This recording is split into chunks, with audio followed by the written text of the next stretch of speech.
Ken Shinoda joins us right now with a pedigree at DoubleLine Capital. Thrilled to have you with us. Ken, you've got a different gloss from Southern California than the rest of us. When you look at Port of Los Angeles, Long Beach dynamics, within the finance and investment community of LA, what's the tone on this trade war? It's different than New York.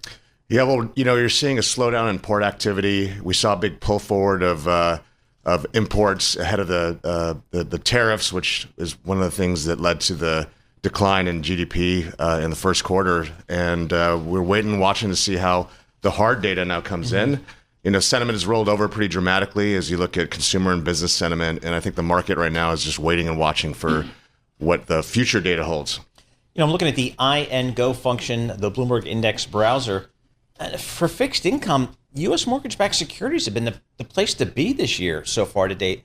How do you guys think about that part of the business? Yeah, it's been a good run. Mortgages struggled dramatically during the rate rise and the coming out of QE into QT. Sometime in the middle of 2023, at the peak of rate volatility, the MBS index was about 200 basis points behind the corporate bond index, annualized for 5 years. Wow. That's hard to do in fixed income. Nobody wanted to talk to you. Yeah, but from these valuations, we're over 90th percentile on the MBS spread, and we think that's an interesting place to be, especially when you're worried about kind of more risk off potentially.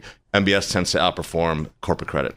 So where do you guys see value today? I think what our market probably is characterized most as just uncertainty out there in the marketplace, whether it's corporate America pulling back some of their earnings guidance, whether it's the volatility in the bond markets, the equity markets. Uncertainty seems to be the story of the day. How does that impact kind of fixed income and agency?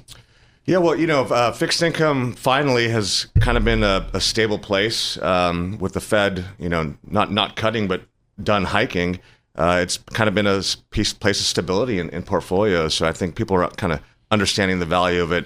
Everyone's been hiding out in T-bills, so I think it's maybe time to move out of that T-bill trade, and you don't have to go totally out the curve out to the 10-year, but kind of the belly of the curve, the 2 to 5 year portion of the curve, find a lot of opportunities there. But as we think about the credit landscape, tariff uncertainty kind of hits the corporate market a little bit more at companies. If you go away from companies more to assets that are backed by consumer credit, things like mortgage-backed securities, even credit cards, auto loans, parts of the securitized market like commercial mortgage-backed securities. You can find sectors that aren't as exposed to tariffs, and one could argue that increased labor costs, increased material costs will inhibit the supply of new homes, and that'll actually be positive for home prices.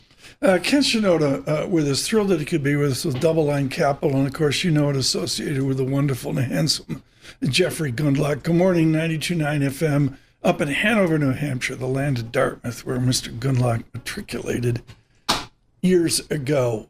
Give me the line from DoubleLine, and I know Jeffrey's really opinionated on this, on private equity and private credit. I'm going to state that's off your remit. This is not the way DoubleLine rolls, but where are we ending up with private equity and private credit? Private equity is struggling to get cash back to investors because the M&A market's kind of slowed down, the IPO market's slowed down, and so you're seeing a lot of a desire to sell in the secondary market. So there's going to be big growth, Give me a haircut. in secondary What's sales. What's a percent?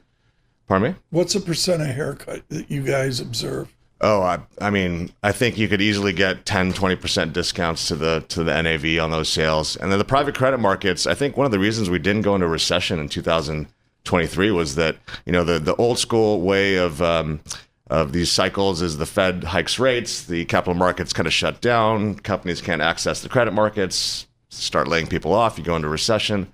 Well, guess what? That happened. Fed hiked rates. The high yield market, bank loan market was effectively shut down for a little bit, but private credit came to the rescue.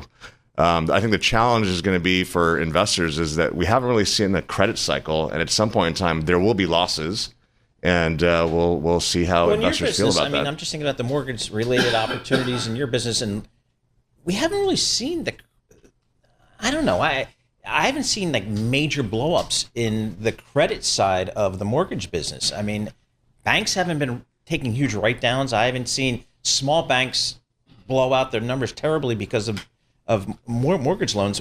Where's the pain?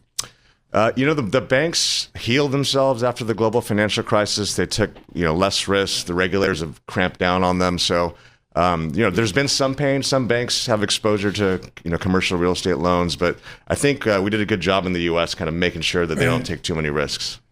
What do you think of Buffett's cash? Gazillions. Does DoubleLine? Do you have a sideline bet with $1 gazillion of cash you'd like to tell us about? Yeah, he's probably happy. Cash has been a good place to be, and I think that there's a lot of uncertainty out there. It's going to shake the markets up as that hard data comes in, and he's going to have some good buying opportunities. Very good. Ken Shinoda, really wonderful to visit with you. Don't be a stranger. Thrilled that he's with us today with DoubleLine. Just as simple as that. They've had a huge impact, and particularly, following the Gundlach Shinoda view has been something a lot of people have done.